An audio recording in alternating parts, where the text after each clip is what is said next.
नमस्कार दोस्तों, आपका स्वागत है double AD study YouTube channel में। जैसा कि आप जानते हैं कि डेली हम लोग आरआरबी एनटीपीसी एग्जाम एनालिसिस देखते हैं। आज दिनांक 2 फरवरी 2021 का एनालिसिस हम देखने जा रहे हैं। दोनों शिफ्टों का एनालिसिस एक ही बार देख रहे हैं। ठीक है दोस्तों, और यह एनालिसिस आप देखिए, और जब भी आपका पेपर आगामी दिनों में हो, आप इससे काफ़ी फ़ायदा लें। और जो भी प्रश्न इसमें ना आ रहे हैं उनको, उनसे रिलेटेड जो भी प्रश्न बन रहे हैं उनको जाके पढ़ें।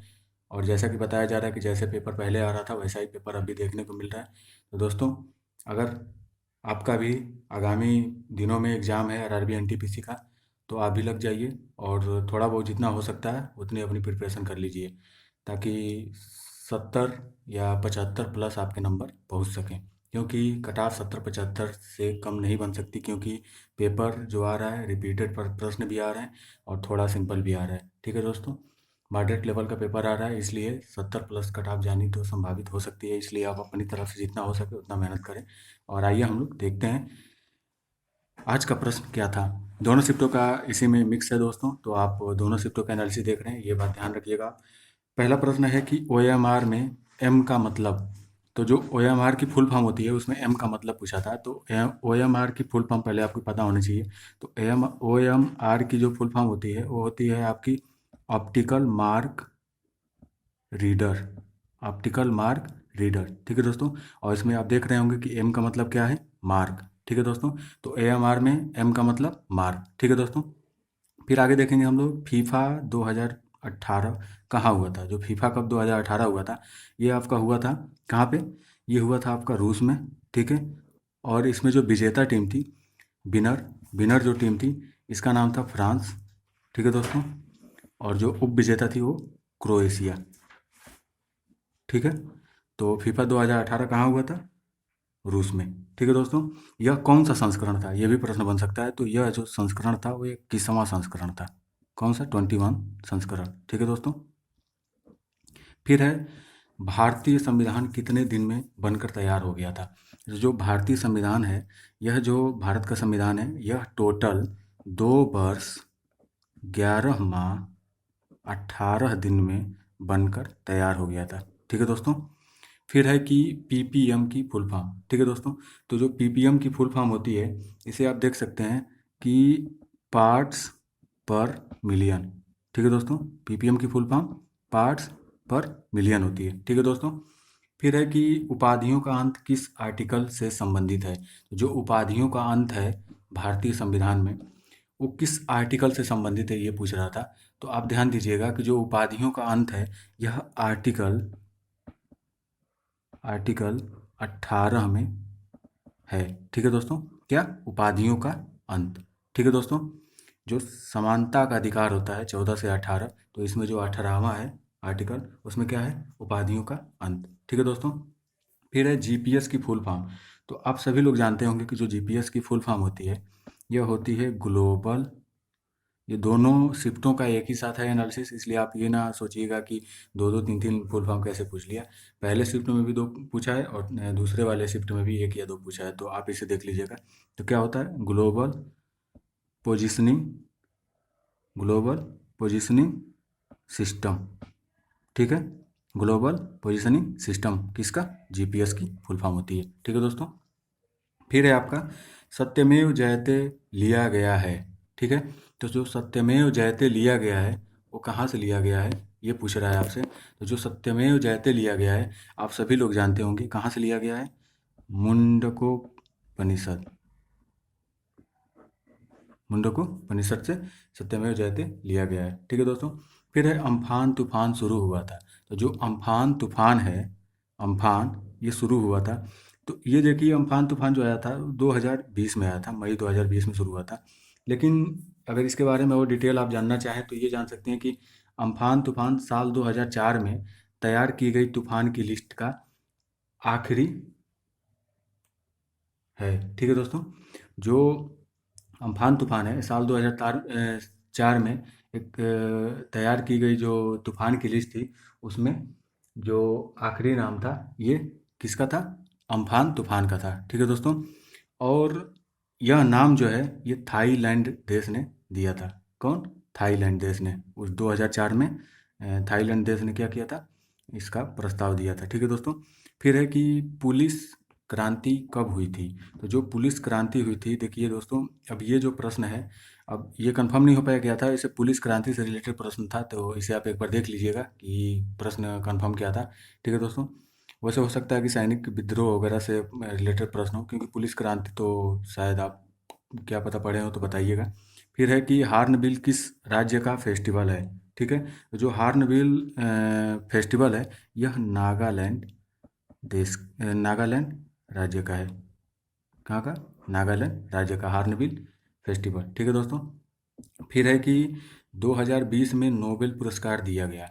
जो जो 2020 में नोबेल पुरस्कार दिया गया, ये आप ध्यान रखिएगा कि जो एक WFP, ठीक है, ये क्या है? यूएन वर्ल्ड फूड प्रोग्राम, इसका पूरा नाम है। ठीक है दोस्तों।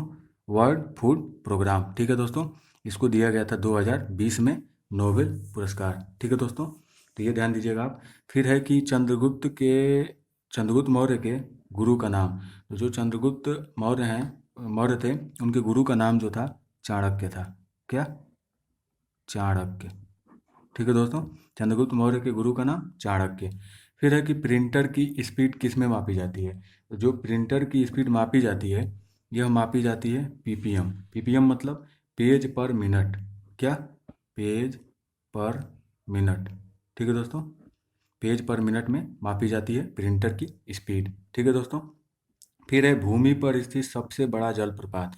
तो जो भूमि पर स्थित सबसे बड़ा जलप्रपात, इसका नाम है साल्टो एंजिल। क्या? साल्टो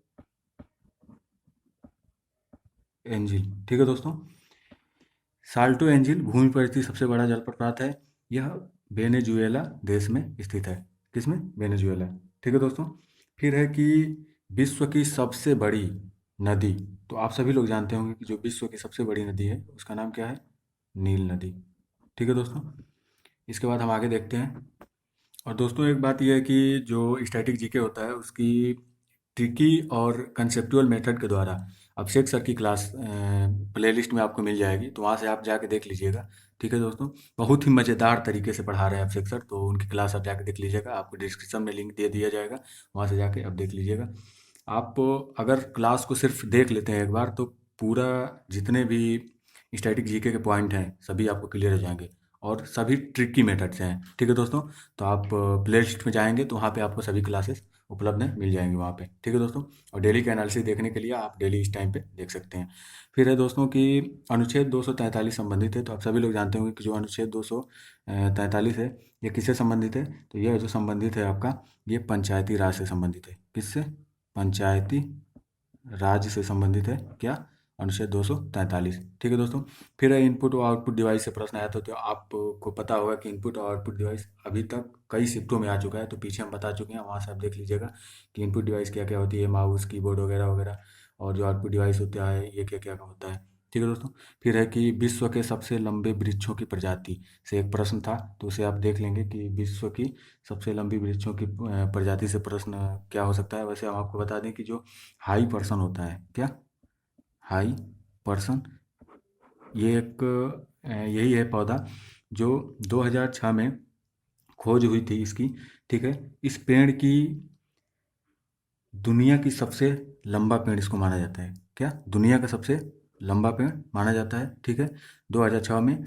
यह वृक्ष का नाम है हाई पर्सन। ठीक है दोस्तों। इस वृक्ष का क्या नाम है? High person. ठीक है दोस्तों। तो इसे आप एक बार पढ़ लीजिएगा।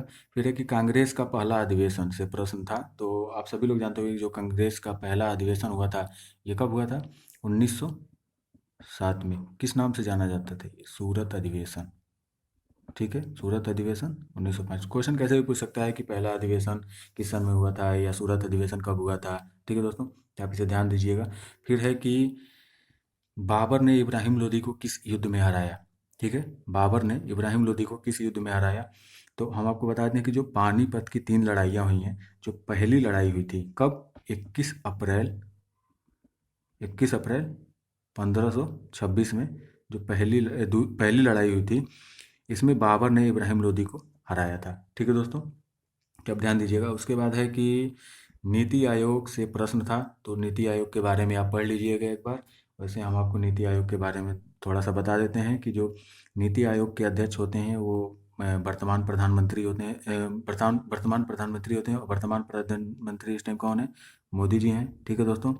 और जो इसके उपाध्यक्ष हैं, इनका नाम क्या है इस टाइम? तो इस टाइम जो इसके उपाध्यक्ष हैं उनका नाम राजीव कुमार है। ठीक है।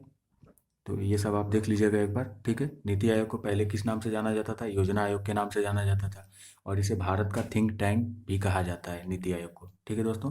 फिर है कि आंखों में ब्लाइंडनेस किस विटामिन के कमी के कारण होता है? तो जो आंखों में ब्लाइंडनेस होता है, इससे साफ नहीं दिखाई देता है, धुंधलापन दिखाई देता है। ठीक है। तो यह विटामिन ए की कमी से होता है। ठीक है दोस्तों। विटामिन ए की कमी से होता है। ठीक है। फिर है कि भारत छोड़ो आंदोलन से प्रश्न था। तो आप सभी लोग जानते हैं कि 1942 में भारत छोड़ो आंदोलन चलाया गया था। ठीक है। तो इससे रिलेटेड प्रश्न आप देख लेंगे। फिर है दोस्तों कि ईएसएस की फुल फॉर्म। तो ईएसएस की फुल फॉर्म होती है एम्प्लॉय एम्प्लॉय सेल्फ सर्विस। ठीक है। एम्प्लॉय सेल्फ सर्विस किसकी? ईएसएस की फुल फॉर्म होती है। फिर है कि सबसे पहले अंतरिक्ष की यात्रा किसने की? मतलब सबसे पहले अंतरिक्ष में कदम रखने वाले व्यक्ति का नाम। ठीक है दोस्तों। तो हम आपको बता देते हैं कि 27 साल के कौन? Yuri Gagarin. Yuri Gagarin. Yuri Gagarin ने अंतरिक्ष में कदम रखा। इनकी उम्र उस टाइम कितनी थी? 27 साल। ठीक है दोस्तों। नाम क्या है? Yuri Gagarin. सबसे पहले अंतरिक्ष में कदम रखने वाले यूरी गागरिन है। ठीक है दोस्तों।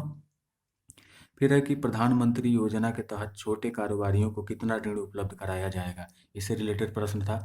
वैसे आप देख लीजिएगा, शायद 10 लाख के आसपास ये जो छोटे कारोबारी हैं उनको ऋण प्रदान किया जा सकता है। फिर है कि काराकोरम दर्रा से प्रश्न एक था। तो काराकोरम दर्रा से प्रश्न जो भी रहा हो, हम काराकोरम दर्रा के बारे में बता देते हैं कि जो काराकोरम पर्वत होता है, पर्वतमाला, काराकोरम पर्वतमाला में भारत के जम्मू व कश्मीर राज्य व चीन के मध्य 4,613 मीटर की, कितनी? 4,613 मीटर की ऊंचाई पर स्थित एक पहाड़ी दर्रा है। ठीक है। कौन? काराकोरम दर्रा। ठीक है दोस्तों। किस पर्वतमाला पर? काराकोरम पर्वतमाला में। ठीक है दोस्तों। तो ये रहा आज का एनालिसिस। ठीक है दोस्तों। और रही बात मैथ और रीजनिंग की, तो आपको भी पता है कि किसी को भी मैथ और रीजनिंग के प्रश्न पूरा पूरा नहीं याद होता है। तो हम आपको यही बता रहे हैं कि उनसे रिव्यू लेने के बाद यही पता चल रहा है, लोगों से पता करने के बाद, कि जो मैथ और रीजनिंग के प्रश्न आ रहे हैं, रीजनिंग सिंपल आ रही है। आप बहुत ही बढ़िया कर सकते हैं रीजनिंग में। ठीक है। थोड़ा बहुत प्रैक्टिस बस आप करते रहिए। और मैथ में जो टॉपिक हम पहले बताते आ रहे हैं, जैसे जैसे प्रश्न रिपीटेड होते जा रहे हैं, वैसे वैसे प्रश्न आ रहे हैं। ठीक है दोस्तों। अभी तक कोई भी बदलाव नहीं हुआ है मैथ और रीजनिंग के प्रश्नों में। ठीक है दोस्तों। तो ऐसे ही प्रश्न आ रहे हैं। और अगर आप थोड़ा बहुत सीरियसली पढ़ाई कर लेते हैं तो आप कंफर्म एग्ज़ाम को क्रैक कर सकते हैं एनटीपीसी का। ठीक है दोस्तों। बहुत ही सिंपल एग्ज़ाम। आपको भी पता है कि 2 पेपर होने वाले हैं इसमें। तो पहले पेपर में अगर थोड़ी बहुत मेहनत करेंगे तभी आप दूसरे पेपर तक पहुंच सकते हैं। और जो पहला पेपर है, आप देख सकते हैं कि इसका लेवल क्या है। अब ऐसे लेवल में अगर आप क्रैक नहीं कर पाते हैं तो फिर गड़बड़ है दोस्तों। ठीक है दोस्तों।